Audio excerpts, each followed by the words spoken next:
high school and schools in this area. This is an outstanding parents council, and I only encourage you to continue your good work to help not just this area, but this school district restore itself. And I'm happy to report that throughout the district, as I travel around DeKalb County, we're beginning to receive more and more good news about progress that's being made. This morning in the AJC, it was announced, and we're proud to announce that in our upcoming graduation season, we will have a governor deal. We actually deliver 2 graduation addresses, one at Chamblee and high school in the South. Among our outstanding list of graduation speakers is also Dr. Mark Elward, who will also be one of our graduation speakers, along with former Attorney General Thurmond, President of Clark Atlanta University, George Andrews, who's the lead founder of the local bank, and of course, Representative Darshawn Kendricks, speaking at our alma mater, which is Towers High School. This week, on yesterday, pursuant to my employment agreement with the DeKalb County School District, I released to the board and to the public a 90-day action plan. It was an exciting process to develop it, and I've had some conversation with board members, and we look forward to the next 90 days as we continue to lay the foundation for progress in this district. We are prepared for the upcoming Advanced Ed SATS monitoring visit. We have a team of about 25 individuals who worked just literally night and day, preparing for the visit. We're looking forward to it. We're excited about it. And I'm happy to report again that Dr. Elgard privately and publicly has stated that it is unlikely that this district will lose its accreditation.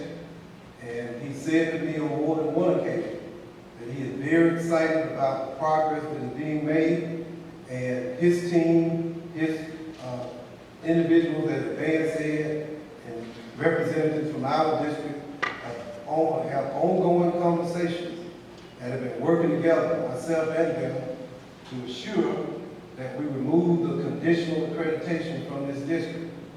But the most important thing that happened this week was that we had representatives from 4 parent councils, including listeners to me. I received an email yesterday from one of the organizers of that meeting, and what was reported, I think, was phenomenal. For literally the first time, or at least the first time in many, many years, we had representative parents, stakeholders from all across this district come together.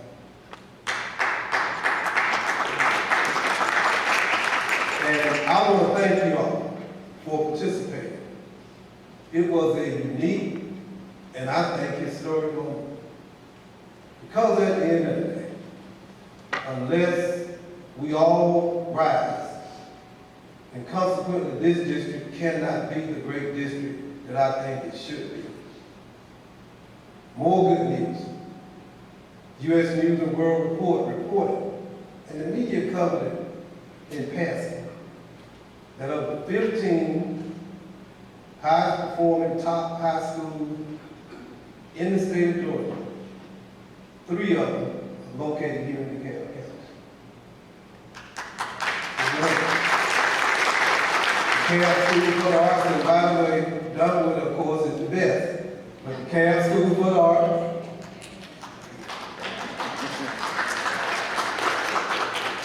Chamblee Charter, and Arabia Mountain. A reporter asked me, he said, well, what's the significance of that? Well, first of all, these 3 schools are located all across the district.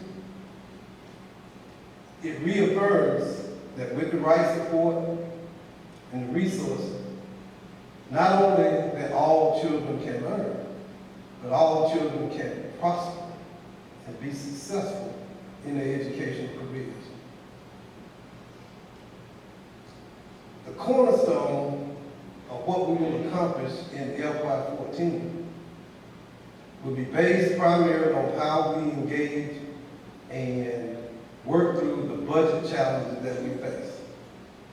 More good news, if you can call having a $16 million deficit projected good news, and only in Georgia and in America during this time period can you say that.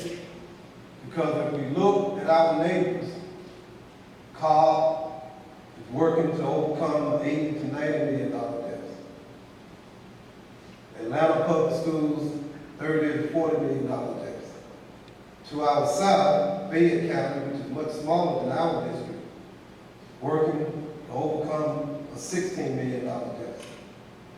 We are projected primarily only as a result of mandated increases in insurance costs and health costs and step increases mandated by the state, a $16 million operating deficit for FY14. This is a huge improvement from the $80 to $90 million deficit you all struggled with during this fiscal year. But I see this as a great opportunity, to refocus, re-envision, redirect resources and our agenda in this school district. We are fully engaged in this process. We have two more budget hearings scheduled. I encourage you to attend. And I'm looking forward to presenting an FY14 budget that I think will point us and direct us in the right direction that's going to result in continued enhancement in educational, academic achievement, as well as career readiness for all of our students. So I'll stop there. I've been struggling with kind of a hoarseness, but my voices might be wavering, but my spirit is strong. And I am more excited, more enthusiastic about the future of this district, about the future of our state and our nation as it relates to public education at any point in my life. This is a wonderful, wonderful opportunity. And quite frankly, even though my friends and people come up and say, you know what? We want to offer you our condolences.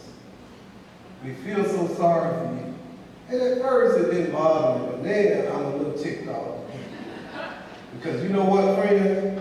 I'm having the time of my life. This is a great opportunity, a blessing really, to address the most critical issue facing future growth and development of not just this county or state, but our nation. Okay, thank you.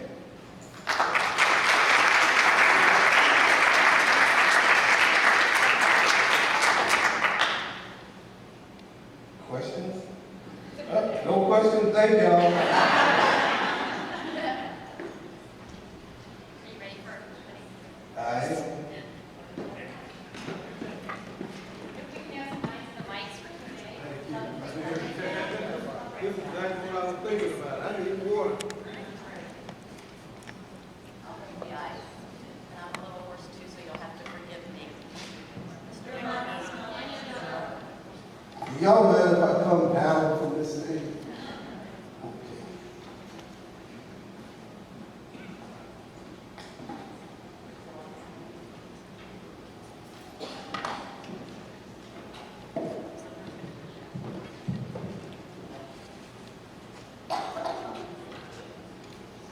Sarah, do you want to try this mic? It's on.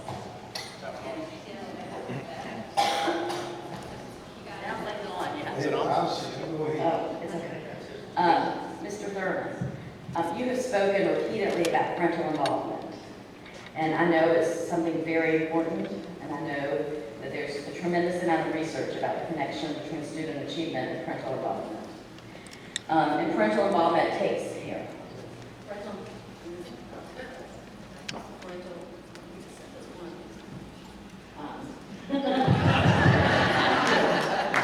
Parental involvement takes many shapes and many forms, from looking for Excel to supervising your child's homework to providing a tutor if they need it.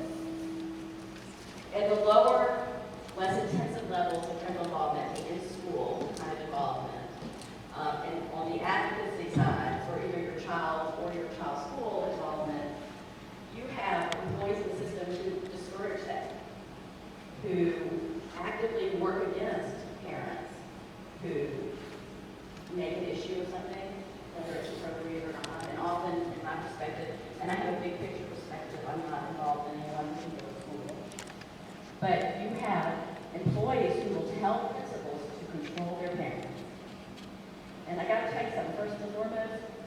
not a very wise ploy that these parents can be controlled when they're advocating for their children or their children's schools.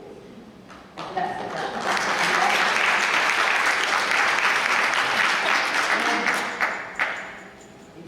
And to me, that is critical because, and you're pushing out parents when the research says that's the opposite of what you need to do. And secondly, I'm afraid that you have on your staff members whose attitudes don't reflect your core values.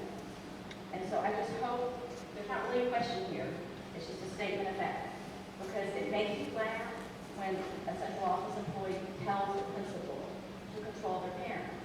Because parents can't be controlled. They're passionate about their children. You said you're passionate about your child. And when they see it wrong, they want it right.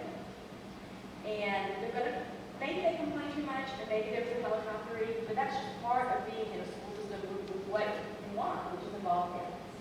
And so that's just a heads up. But it makes my skin crawl, and it makes lots of parents, it's very discouraging when principals are pushed back because their parents are advocating. So, thank you. Thank you. Great comment. Great comment. And let me follow up on her statement that I think is profound.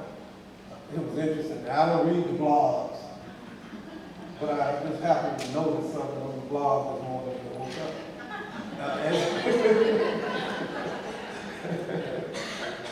As it related to my 90-day plan.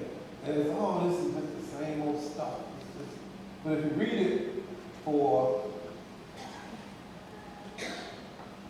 enlightenment and understanding, at the core of how I think we can improve academic achievement and career readiness in the Cass County is this my unerring, unflappable belief in the value of parent, and let me say adult guardian and mentor involvement. I mentioned the CAB, School for the Arts, I mentioned Chamblee Charter, I mentioned Dunwoody, and I mentioned the Arabian Mountain, right? What do all three of those, all four of those high achievement schools have in common? They have very active parent, adult guardian, mentor involvement. And you know, we've talked about the North-South divide and the racial divide, but just think about that. It works. Doesn't matter where you live, doesn't matter the ethnic origins, it works. Now, and the lady said something that's true. So, well, maybe some people don't understand that they see parent involvement really as a hindrance more than a help, and it can be. You all must admit it. What we have to do is invest in building capacity among our parents, adult guardians, and mentors to support our efforts. Look, increase class size, right? Fewer teachers, fewer resources. This is the budget reality. The most important untapped resource that we have right now is what? Parents. The state senator, Millard, I see my friend had to acknowledge my senator and representative back there. Y'all give him a hand. They did a good job.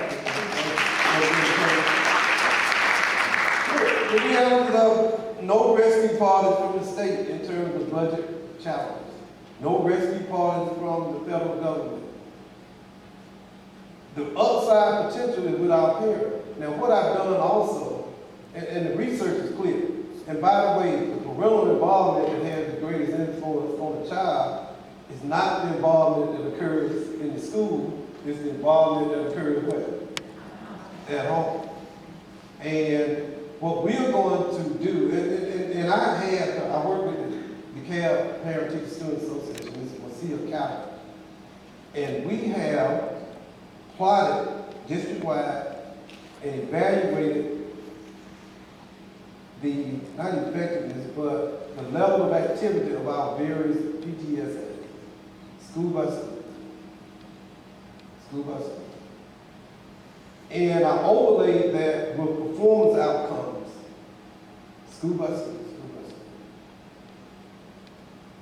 The schools that are achieving at or above district, state, and sometimes nationalities, you know what's unique about it? They have very active, engaged parent councils. The schools that are challenged, many of them, not only are the parents not active, some the parent councils do not exist.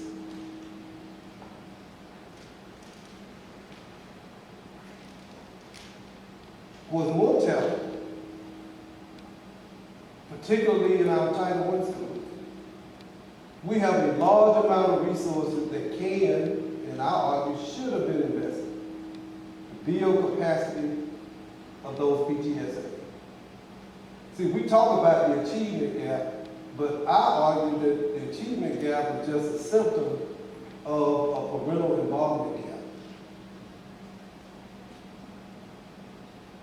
The problem with public education today is that we've allowed politicians, not those seated here today, not those two politicians, we've allowed politicians, right, to shift almost all the responsibility for educating our children on the home. Teachers. If you look at the reform movement, the high stakes testing movement, who is being evaluated and who bears the consequences when children don't achieve? Teachers. And indirectly, who else? Principals. It's as if parents have no responsibility. Primarily because those who've advocated in this reform movement have not appreciated the value, in some instances marginalized the significance of parents, adult guardians, and men. When all the studies say the greatest influence is what comes from parents, but you have reform movements that basically ignores any involvement of who? Parents. This is going to change, and this is one area where we have the resources to actually make a difference. All we need is the will, which I believe we have. And we will train those who work in this district to appreciate it. For those who do, we will support them. For those who don't, we'll educate them. And for those who won't, we'll get somebody else to do it. Fair enough? Senator? All right, well, I have two things I'd like to comment on, and it ties into the thing about parental involvement. There's an active movement throughout this county right now. People are looking at these charter clusters. I think there's going to be an application put forward probably from the Drew Hills area. And you want to have involved parents, you have to listen to them. They got good ideas, and they have to go forward with them. And I think based upon what I've seen so far, at least from the Drew Hills people, they've been pretty active. I think they're going to make this application. I hope that you can support something like that, because I think that's the key. When you get people thinking about their whole totality of where they live, primary school, middle school, high school, that's what they're doing. That's a good thing. That's the first thing I'd like to comment on. The second thing I'd like to comment on is Councilman Knopf's been working on dual accreditation. And I think the board's going to be dealing with the resolution maybe going forward on this. I think it's a very good idea for one reason alone. I'm very concerned, and I agree with what you say. I don't think that we're going to lose our accreditation this year. But what I'm concerned about, a year from now, July of 2014, that we may re-elect some wrong people to our board. And if that happens, then I think we could be in serious trouble. And without this dual accreditation, the people sitting in this room and their kids are going to be the ones suffering the penalty. I don't want to go through that again. They're taking care of the Hope Scholarship through 2015 through legislation. But this accreditation thing is very important to the people in this room. And if we get this dual accreditation, it doesn't hurt anything. Dr. Elgar doesn't have a problem. I hope you can support that when it happens. So those two things, the charter cluster thing and the dual accreditation, what do you think?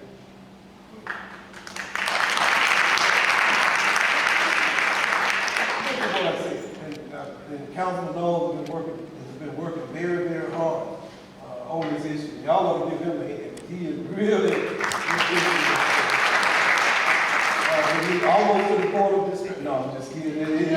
But no, he's a good friend, and we talk, and we met 2 or 3 occasions, and we'll continue to work together. My focus is on gaining full accreditation for the entire district. It's just easy. I'm just going to be honest with you. That's what I was hired to do. And that is my focus. And what I've said to Terry, I've said to others is that I will not support anything that undermines or dilutes that effort. Because at the end of the day, we have schools all across the district that must be accredited. I understand, I get your concern, but my concern is for 99,000 children. And let me tell you why. I was going to talk to PTSA, parenting.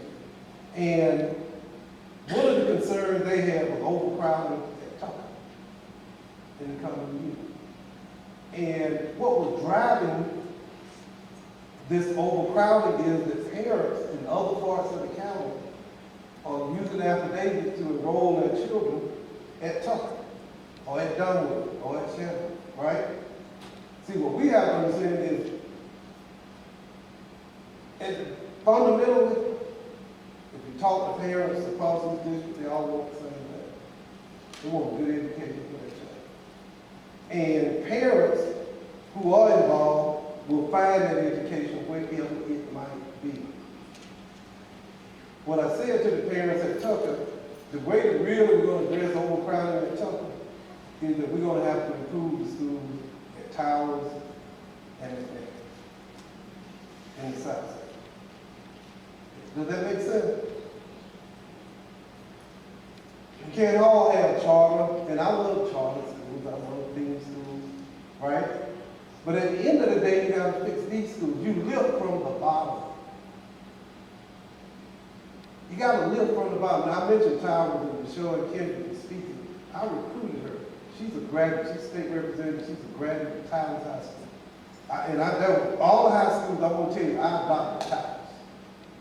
Because when I look at the performance indicators, time and time again, Towers struggles. It just does. It struggles. So I grew up in the country. If you want to lift the head object, you got to lift it from the bottom. And so my focus is district-wide, and I encourage parents to do what you think is right. But at the end of the day, I have to do what I think is right for 99,000 students. One of my favorite quotations from a great philosopher: the needs of the many must always outweigh the needs of the few of the one. Y'all know who said that? Spock. Was it Star Trek? Yeah, I got 2 Trekkies here, 2 people got it, right? And so that's what but if we help the schools that are challenged, we're going to help the schools that are performing well as well. Now that's a tough thing to really grasp and understand. I get it. So these issues are not really, they're not in conflict. I encourage you to do what you think is best for your school, your child, your district. But you have to recognize that my mission, my imperative, is for every child, including yours. Do what's in all of this. So they're not in conflict, but we have different roles that you would expect me to exercise, and I would expect you to exercise. Is that fair? And at the end of the day, hopefully we'll come to a consensus where no one is happy, but everyone walks away feeling better. This is how the General Assembly works. Isn't that right, Reverend Taylor? This is how it works. This is how democracy works. And hopefully this is to be the focus of the DAP school. We have to lift up the schools that are not performing well. And by the way, and I believe that we have a strategy that we can put in place, we have the resources, that's going to result in higher academic achievement and career readiness throughout the district. I'm convinced. Y'all know what convinces me? The people sitting in this room. It works. It works in Dunwoody, doesn't it? It will work throughout this district. Yes, ma'am. Can you elaborate on the strategy exactly? I mean, I know you want to get more parental involvement, but can you give me building blocks? I mean, can you tell me what exactly are you doing to go out in the community, get the parents involved, so increase those schools now? Well, I have done this, what I'm doing this morning, in areas where they've not really seen the superintendent in a while. First, it was incumbent upon me to reach out, as I reach out to you, but to reach out to parents all over the district, to reach out to parents at Clarksville, who may not speak English as a primary language, to encourage them, number one, to participate in the education career for their children, and to let them know that they will have a part of it. The lady who spoke first said something that I've heard on more than one occasion, that in some schools, some areas, parents feel as if they are not welcome. And whether it's real or perception, that when it reaches this level, it does not matter. If it's real, we need to change it. If it's a perception, we need to correct it. And next, we have to, and we assume that all parents know why it's important to come to a parent-teacher conference, why it's important to participate in the council. That's an assumption that does not necessarily bear reality. We must build the capacity. And see, there are parents not like you and I, who don't have the resources that you and I have been blessed with, right?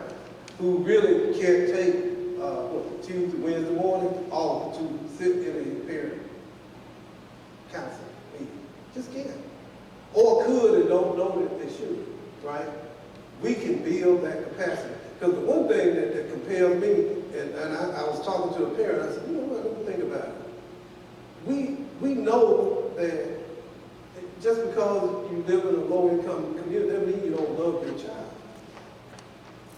Does it matter what your income level is when it comes to the love of your child or your children? Someone said it, we love our children.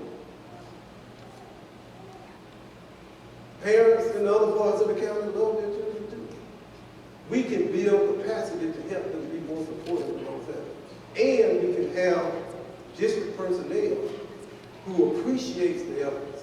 And, you know, it may not be, I can make the type of investments that you make, that I make for our children.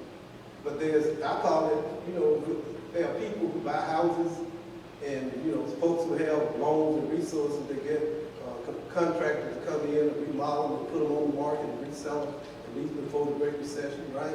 And there are others who use sweat equity and engage in the same process.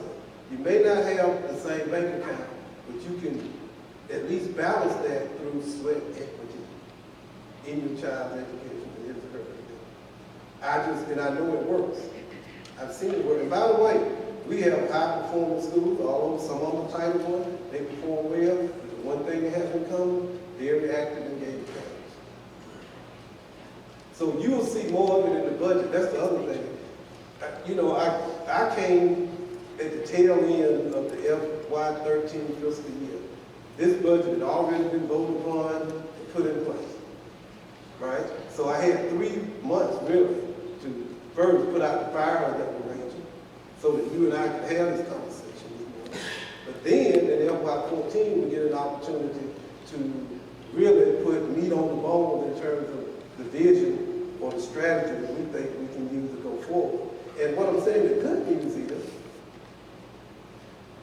unlimited resources.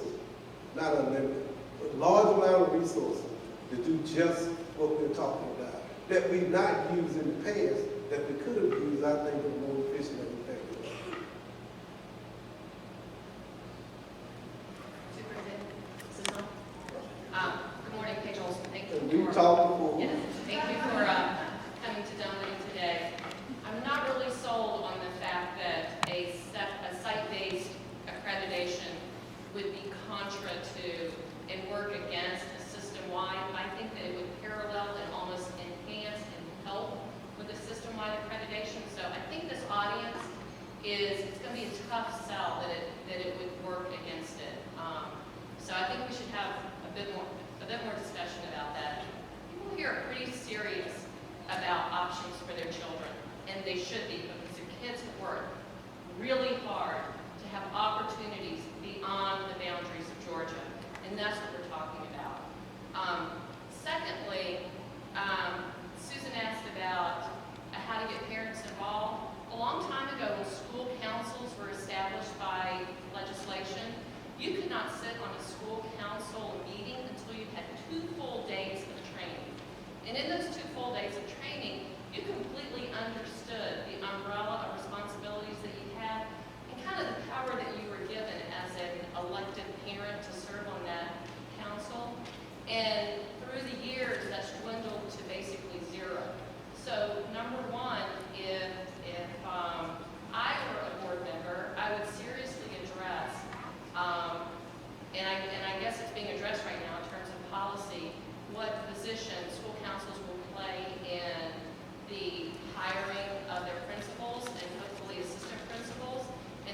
go beyond just sitting in a highly constructed, short list,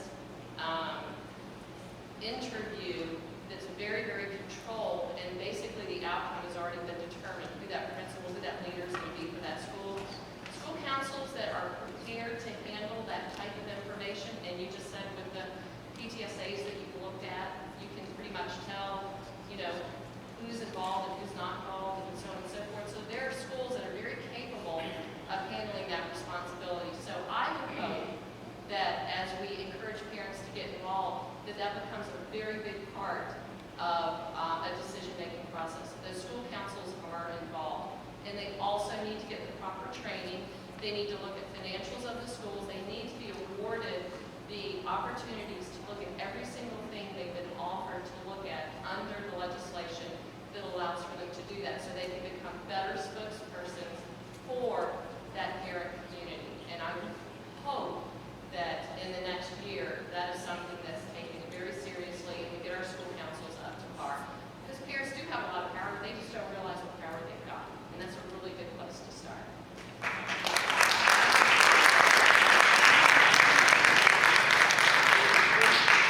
I agree. I mean, that's what's being proposed now, though. The policy on the table is being discussed as it relates to the councils and hiring of the principal, is that the council would have an advisory role.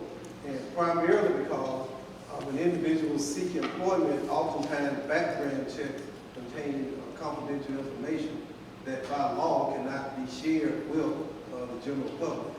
I think it would be improper to allow people not employed to have access to all information. So that becomes a problem. But that's resume, in a resume. Well, but we also conduct background checks. It goes beyond that.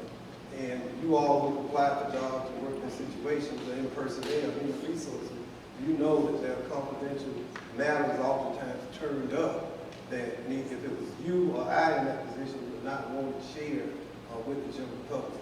So that's one caveat that you have to consider when we're talking about hiring of principals, and that always comes up. I think the other issue, dual accreditation, it seems, the assumption is dual means equal, but in this case it doesn't. You're not seeking equal accreditation because these two accrediting agencies are not equal. Can you repeat that like Dual suggests equal, but these two agencies are not equal. And no one argues that. One accreditation is primarily state level and one is national. And I think that the discussion needs to be clarified so that people will understand what one means as opposed to the other. Now, I'm not opposed to having two, but one you're required to have. By law, in the state of Georgia, you must be accredited. The other is an option. And we make those decisions all the time when we run our homes and how we live our lives. Some things are necessities, some things are optional. In my worldview, you address the necessities first, and then you reach for or acquire things that might be optional. You just prioritize in your life. You do it every day. You do it every day with your children, in your home, in your lives. Right? You have to have some things that are not optional. And having a fully accredited school district is not an option. And one of the things I've said to Terry and I've shared with you all, fine. What I need is your help to win the full accreditation that everyone must have, including this high school. And so as we seek dual, and while we are working for the accreditation for this high school too, we need your help. That's why we had the parent council meeting from district-wide. The ladies in Tucker asked me, Allison asked me, said, what can we do? I said, first of all, if it's true. If it's true. If it's not true, then you'll have to do it. If it's true, you can acknowledge that number one, some progress has been made in terms of where the district was in December 2020. If it's true. If it's true that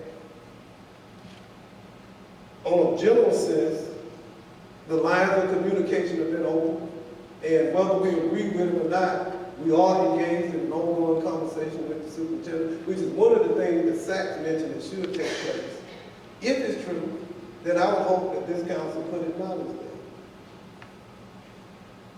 If it's true that there were concerns regarding at elementary school level, success for all, the teachers felt that their voices had not been heard, and that we made a decision to go back and involve them and to hear their voices. If it's true, and if you can acknowledge that, that would be important to me. If it's true that parents felt that they were not engaged, involved in the decision on the balanced calendar, and that the current administration heard that, and based on those concerns, delayed the implementation of it so we could get more a higher quality of input to parents, which is a concern that Sachs had. If you can acknowledge that, that would help. And if it's true that all across the district, not just parents, but teachers, administrators, expressed their concern or belief that promotion and hiring was based on relationships and family relationships, and that we will on this week impose and implement and enforce a strict nepotism policy, one that did not exist in the district. If that's true, and if you will acknowledge that, that would help. All I'm saying to you folks, the suggestion is, which I don't think is true, and I don't think that's what you mean, the movement for dual accreditation suggests that nothing is being done to acquire, and I'm not saying that, but unless you say that that is not the message, then you will leave it up to the public to interpret the message. And I'm asking you not to do that. If it's true. Mike, can I say something? Yes. I've got to disagree, but here's the problem. People in this room, you and I, can't control who we elect to the school. A year from now in July, no matter everything you do now, all the good things, we all want full accreditation, but if we re-elect the wrong people down there and end up losing accreditation, if we don't have a fallback position in our individual schools, the kids get penalized. It's not, no one's against, everyone wants to reach national accreditation. This is just a fallback position, just in case, because we can't control elections. We're not Chicago. We can't control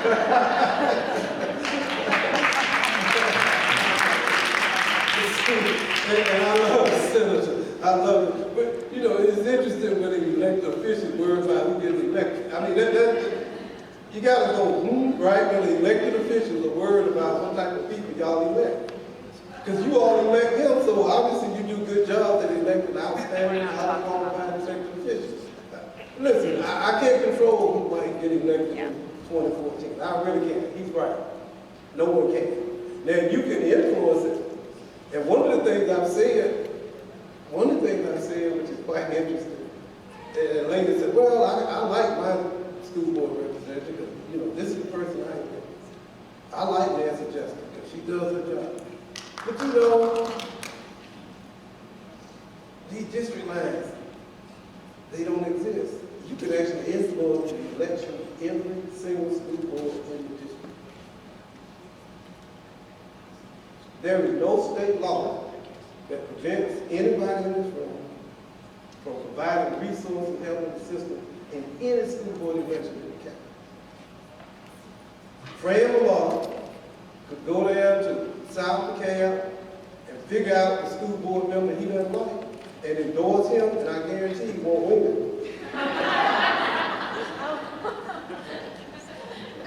That's what Hosea Williams says. I'll be for you or against you, whatever helps you the most.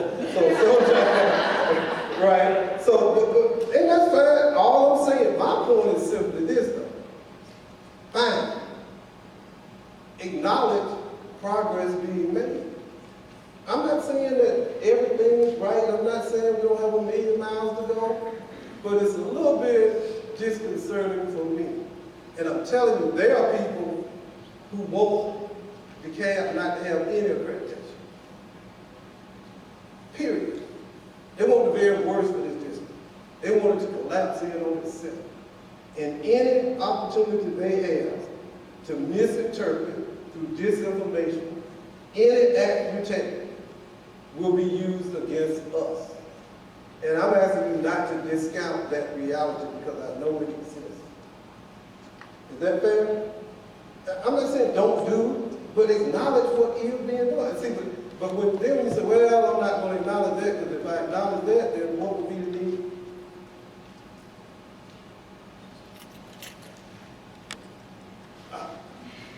Very funny on the microphone when I can't speak for you. I'm Shari Bayer, I'm with Vanderland Elementary. I watched a news story in 60 Minutes a couple of years ago when Chrysler had a change of leadership, and the reporter asked him, everyone else before you has said, we're going to be new, our cars are going to be better quality, and they felt like I'm so encouraged that you released your 90-day plan. It's unfortunate that all the 90-day plans before you were really delivered on. What I think the parents, at least I'm speaking for me, I think I'm speaking for some others, I think we're looking for some big moves to show that you mean what you say. And the communications part of your 90-day plan struck me as a really good opportunity for you to show leadership in what you want to do for the district. And what I'd like to see, and I don't think I'm alone in this, is to see a commitment to some sweeping changes. To say, okay, during budget time, I'm going to put in a budget with no hurdle days, or I'm going to put in a budget where we're not going to ask for class size waivers this year. We're going to put the check register online. Really big things that the blogs that you don't read that I would strongly encourage you to start reading have been advocating, because those are parents, they're involved parents. These are parents that have tried time and again for open records requests and have come up against brick walls and in spite of all that have analyzed numbers and done the things that Nancy Jester has done with trying to do it, figure out what we can do to make this district be all that it can be. And I think that we're just really hoping that you can just provide that leadership, but do it in a way that we can stand behind you and say, you know what, that guy's putting his money where his mouth is. And if you say there's a $16 million shortfall as opposed to the 80 or 90, the cynical me is waiting for Michael Thurmond to say, you were wrong about that. It's really going to be $80 million. I'd like to see is you say, you're fired if that happens. And I think that we just need some really strong leadership, people who aren't afraid to make tough decisions. You're not in a great position in that you said, hey, I'm going to do this for a year and then I'm out of here. And that's the type of person we need to make those strong decisions, who's not worried about the political fallout after. So if you could just talk a little bit about the budget process and what you plan to do in this budget process to make sure that our classrooms aren't going to continue to pay the price for what's going on in the central office.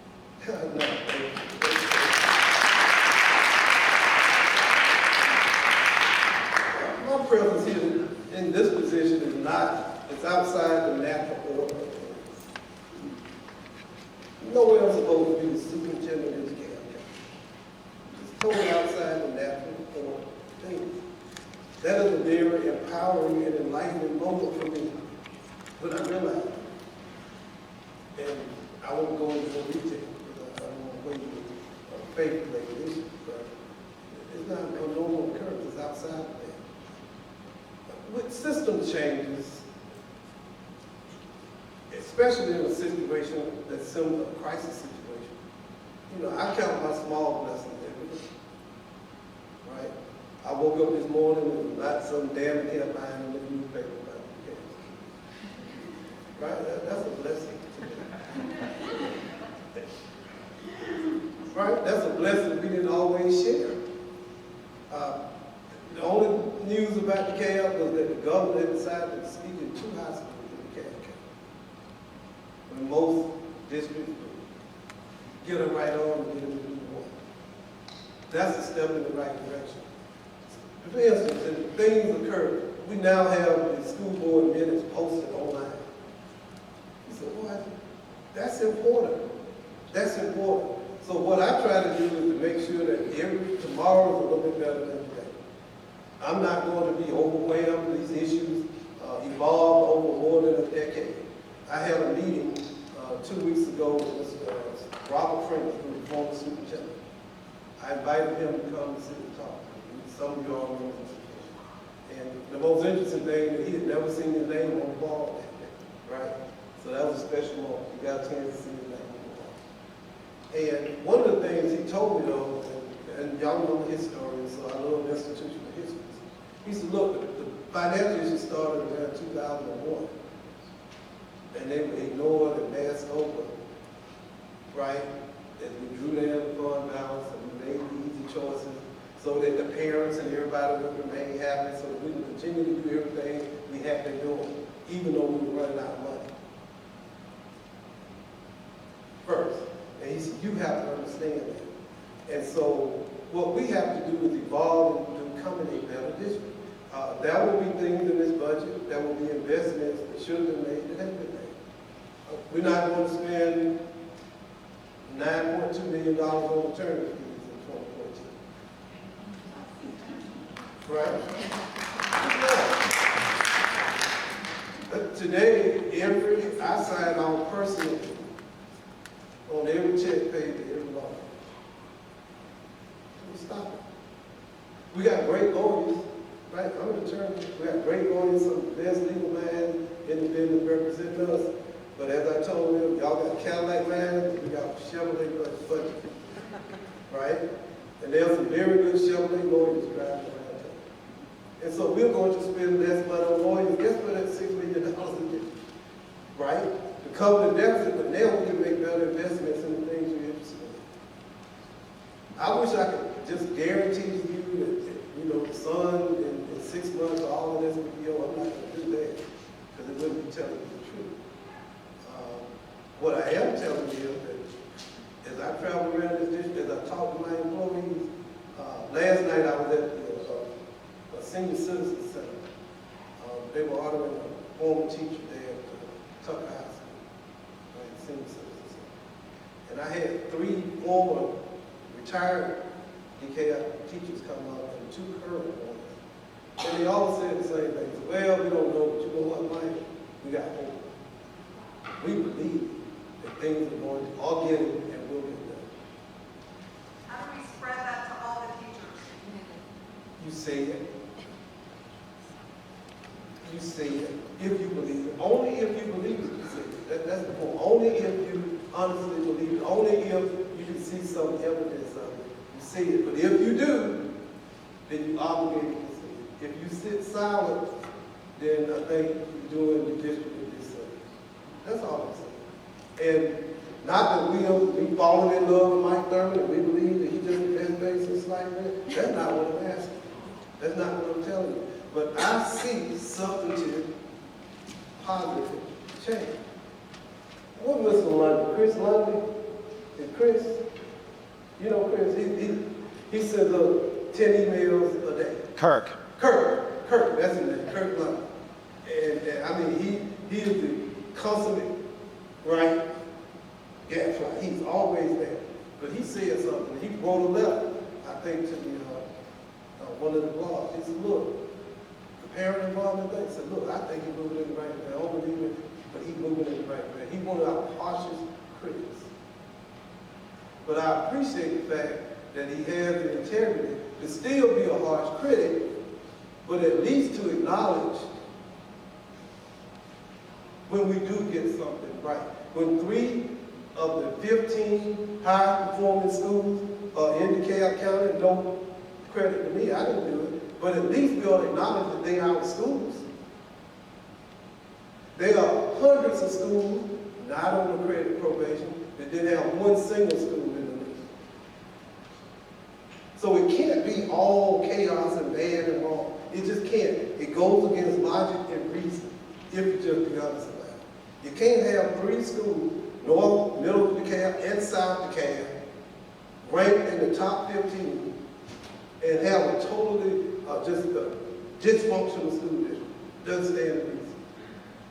Michael, and if you'll allow me just a minute, I have to take exception with your comment about dual accreditation, and it's really troubled me.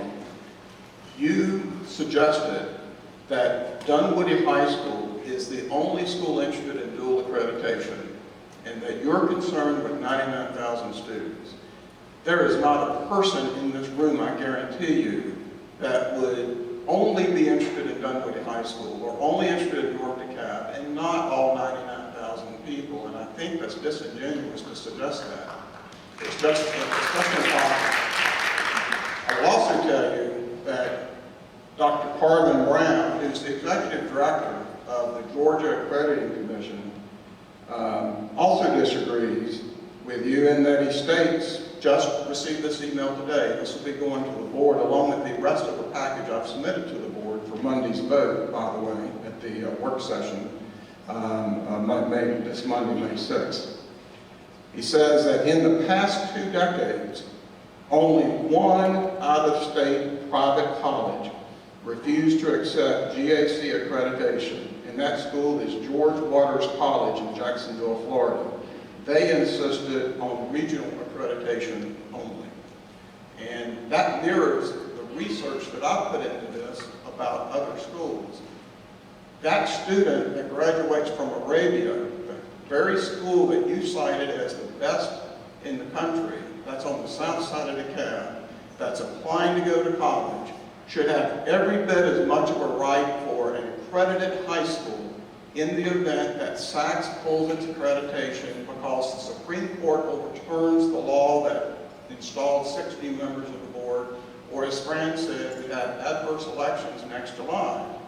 So to make this, that this is only about Dunwoody, it's only about North DeKalb, is just disingenuous. Please do not walk away with that idea and do not spread that anywhere else. The request for dual accreditation, as you well know, in the letter I sent you and all my conversations with you, from day one has been this has to be a countywide solution, not just Dunwoody. I'd like to ask you a very specific question. We've heard a lot of generalities today, quite frankly. I want to ask you 2 very specific, these are just yes and no questions. Your budget is going to be released next week, so to say. Will your budget eliminate the furlough days for the teachers?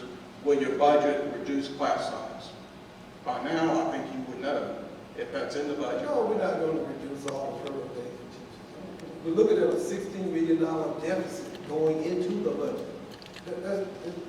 It's not happening. It's just not going to happen. But to your point, Terry, what I said was that there are individuals who will interpret it that way. And I think you have to understand, and you agree, that that is absolutely true. That it has been, for decades, interpreted that way. One of the issues raised by SAC was that we had become a district comprised of individual schools who cared little about the interests of other schools, from neighborhoods, of feeder patterns. And that was one of the issues that was raised by SACS, which is what I said.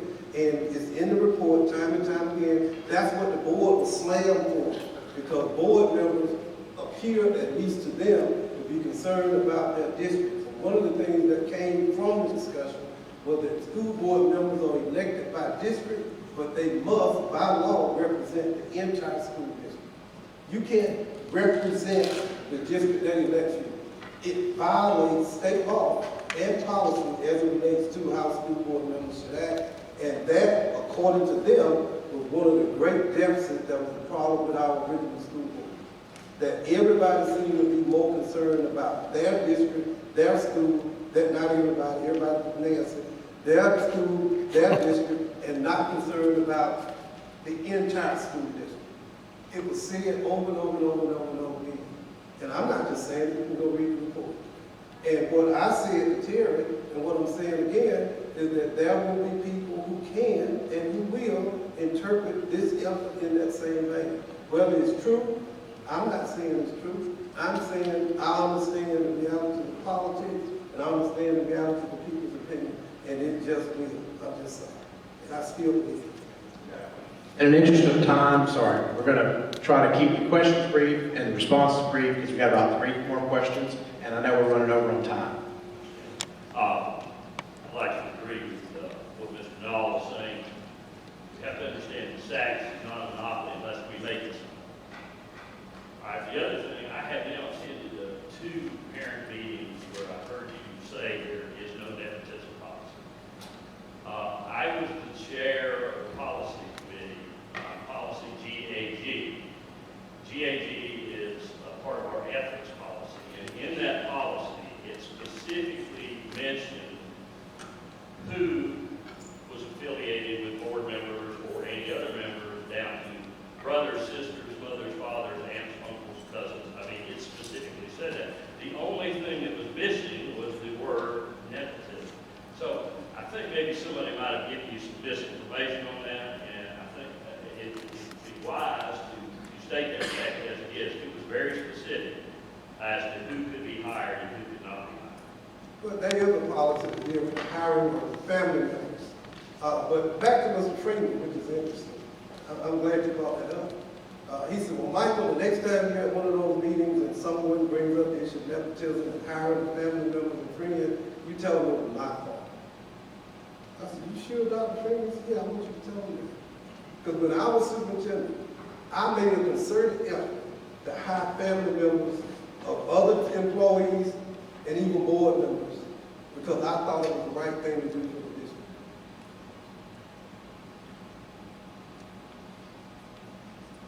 And he said, no, I believe while I was superintendent that having family members working together in the school district would be in cohesion and camaraderie. And then he went on to say, he said, well, you know, I was a superintendent when the federal lawsuit was filed. And the district was found to have engaged in systematic discrimination against African Americans. And we did not have enough African Americans working in the district. And I had to go out and recruit African American teachers to come to the district. And what I would do, I would scour the Southeast. And if I found one husband or wife who was a teacher, I would do everything I could to hire the spouse and bring both of them to the district. He said, it's my fault. And he said, the problem is, when I left, the policy kept right on running. And if it's on the books, it was not in practice. I'm just telling you. So what you have not now, not just a policy, but you're going to have an implementation that enforces it prospectively going forward. And real or imagine, let me tell you folks, if we had a policy, nobody followed, because it was like the number 2 behind salary increases. This was the number 2 issue raised by employees and stakeholders in the district. The hiring and promotion of family and friends. So even if you had it, but it's not respected, not adhered to, then in my mind, you don't have it. And he said, what you said was true. The word is not used, which I thought was kind of interesting too. You really have to look for it to find it. So you're going to pass another policy? No, we're passing another policy, but we're implementing a strong, we're going to implement it. We got to report it. We'll have a confidential 1-800 number that if you have a belief or a complaint that someone has been hired or promoted based not on qualifications, you can make a complaint. We're going to have our internal auditor investigate, and you have a superintendent who's going to take it seriously. Why can't you just implement the old one? It wasn't strong enough. It doesn't really make any sense. It says if you don't report every relationship, you can be terminated. You have a policy, but you well, no, I got to know. Well, the one good thing about being a superintendent is you can pass your policy. No, it's my policy. I present it to the board. So we do have one, it's just not been implemented. It's weak, and I think not really appropriate, and we have a better one. Superintendent. Hi, good to Hi, talk how are to you? again. 2 very quick things. One, you asked us to acknowledge what has improved at DeKalb County. If it has, if you could acknowledge to us, to these parents, that our class sizes are too big. Oh, absolutely. And if you could also tell us if DeKalb will once again be asking for a waiver from the state, that their class sizes can be 8 students higher than the state maximum.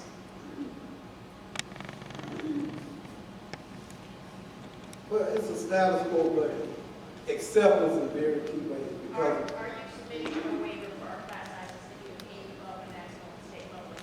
I've not made that final decision. We're looking at it now. Absolutely. Yes, ma'am. I'm sitting right here. Please. That's okay. I have 2 children at DeKalb School of the Arts, 1 at Vanderlyn, all involved in the arts.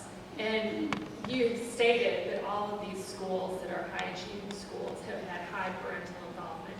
Have you done an overlay of how much arts involvement there has been from the kids? Because as you know, DeKalb School of the Arts, obviously, in the name, they have a lot of arts involvement. Dunwoody has a lot of arts involvement.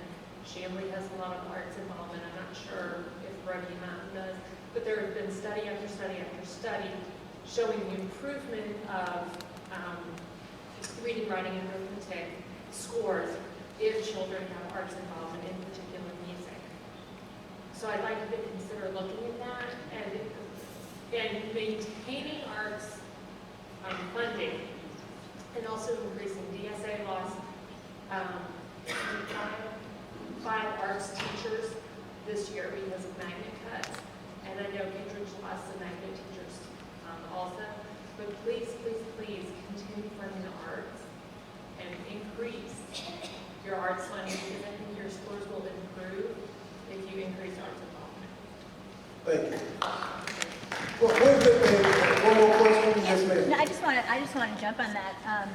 Maybe you can talk about DeKalb County's incentive to become STEM certified schools, STEM being science, technology, engineering, math.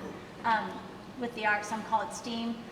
I think, there are a lot of schools, and you mentioned the top schools in the country. Well, GSMST, who's Gwinnett School of Science, Math, and Technology, is number 3 in the country, and it's a Gwinnett school. They are a super role model to follow for STEM certified schools, and we have Georgia STEM Day coming up on Friday. We announced that, and is DeKalb County involved in that? Oh, yeah. And Ms. Hickman, you might want to help me because we had some schools STEM certified. Tell us about it. We have Henderson Elementary School is one of the first elementary schools in the state that is STEM certified.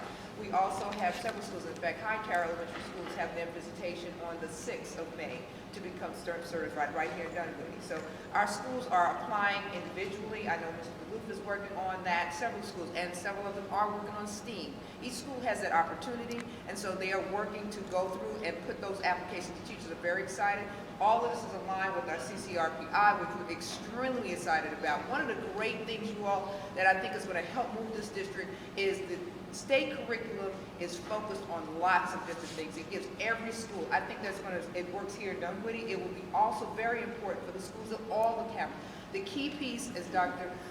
Thurmond is saying, is we've got to let people know about it and what is out there, and that's part of your council, making sure that you're aware, that your principals are informing you, and that each one of these schools are making sure that they're focusing on what you need. Each school's going to be different. We can't sit here and make a blanket statement, all schools need to be STEM or STEAM or whatever it is. Every community has its need, every community has what you all are interested in, and that's the beauty of having community schools, because they meet the needs of your individual schools. So we are very much engaged in that, and we're looking forward to seeing more schools come on to DeKalb County and STEAM and STEM. Thank you. Mr. Thurmond, we've got 2 quick more questions. These people have been waiting patiently, so if you could just take those, that'd be great. Okay, Superintendent Thurmond, thanks for coming. I want to commend you for continuing to stand up for all the children you have. And as you continue letting everyone know that, I want you to know that, like you said, parents, all parents love their children. And when you look at parents that have continued to be wrong about now, and they continue to be told one thing when something else happens, that's why they don't show. But that's one issue. Another issue is, I'm not happy with the way we approach education.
And I'll just ask one of the questions.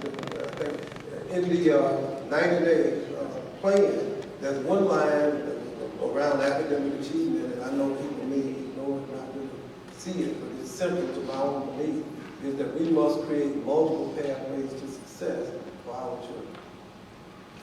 And that is one of the most critical statements in the entire plan. Because I was just looking at a study that was provided to me, about 20% of high-income kids graduate from a four-year liberal arts institution. 20% of high-income kids. Only about 9% of low-income kids actually graduate from a four-year liberal arts institution. Which suggests that we really need to think, as the lady suggests, in a much more constructive way about how we address the career needs and goals of about 80 to 85% of the students who are going to graduate from the DeKalb County School District. On Monday, I spent 3 hours at the Rockdale Career Academy. It was absolutely phenomenal. What that showed young people, and many of them who were in the Career Academy are planning on going to liberal arts to or from the institution, but others, and it's the Common Core college and career readiness. If you notice through my plan, I didn't just stop at college. And I had to go back after I'd done it, because sometimes we don't think about it that way, do we? Because we all think in college, but Common Core places on equal footing college and what? Career readiness. That's revolutionary. I'm just telling you, that is a revolutionary thought and understanding about this business that we do. And it's recognizing that the great majority of our kids are not going or taking up the college path. Does that make them less worthy or less successful? Absolutely not. I can go and put on my labor commissioner hat and I can tell you something. Young people who are graduating from technical colleges are actually earning higher salaries than those who graduate with a general liberal arts degree. That we don't admit it. But that is the truth. So we need to do better. Right now with dual enrollment, we have Clarkson High School across the street from Georgia Piedmont Technical College, right? You know how many kids in the DeKalb School District actually dually enrolled? 60, close to zero. It has to change. When we have a large percentage dropping out, not because they're not smart or bright and intelligent, they're bored. I'm not interested in going to Harvard, Yale, Morehouse, Spelman, Georgia State. That does not make me less worthy or less important. Matter of fact, your skill set may be more important in the 21st century. I know we're running late. I just wanted to summarize what I think I'm going to take away from today. You said you need to focus on the necessities. We have good news where we're only $16 million short. You're not sure if you're going to go to the state for class size waivers, and you're going to maintain teacher furlough days. I would like to point out that Fulton, I believe, is stealing away with their teacher furlough days. And so we're certainly going to lose some more teachers out of the county this year. We're gaining $9 million from not paying attorney fees, but we're still short. What surprises are we going to find out at the next budget meeting in May? Because surely you have an idea where you're going to find another $7 million. And our millage rate is much higher. Well, you mentioned Fulton, they also been able to access grants to help eliminate at least 1 or 2 furlough days from the private sector, which I thought was very innovative. I give Fulton credit for that. I'm encouraged. I feel pretty good about it. But when I say 16 million is good, relatively speaking, to what our sister districts are facing, relatively speaking, we're in a much better position. Problem is, our reserves are non-existent. And so, and once you cut $70 to $80 million in 1 year, it has to come out of the bone. And what the board has directed me, we have parameters. We asked the board to set the parameters. And the board, the number one issue, the number one imperative they gave to me is that drive resources to the classroom to enhance and support academic achievement and career readiness. So we may not have enough, but what we have has to be focused in that direction. And so that's what we're doing, and that's what we're working on. And It's interesting what you find when you really look closely at a $1.2 billion budget. Thank you, Mr. Thurmond, for Thank being you here all so much. today. Thank you.